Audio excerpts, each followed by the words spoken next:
el último grupo será...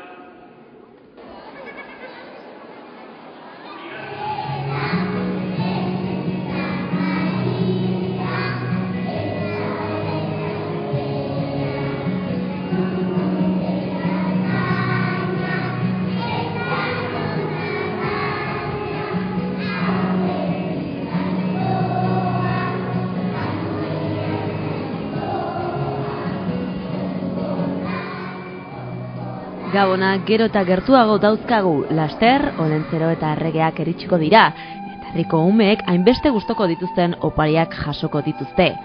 Aurretik hala ere eta ohiturari helduz Urrietako herria jaikiroan murgilduko da pixkanaka. Honela joan zen azaroaren 14ean urtero bezala San Miguel elizaraino gerturatu ginen, izan ere bertan herriko ikastetxeetako ikasleek emanaldi berezia eskaini zuten. Presentación de Maria Egape ikastola eta Salesiarretako 500 haur inguru parte hartu zuten ikuskizunean. Ohitura den bezala haurrak baserritarrez jantzita aurkeztu ziren jendaurrean. Eliza jendez lepo zegoen izan ere guraso eta lagunek beti animatzen eta laguntzen dituzte haurrak euren emanaldietan. Txikiek taldeka antolatu ziren eta txandaka atera ziren taulara, denok ezagutzen ditugun Gabonetako kantak abesteko.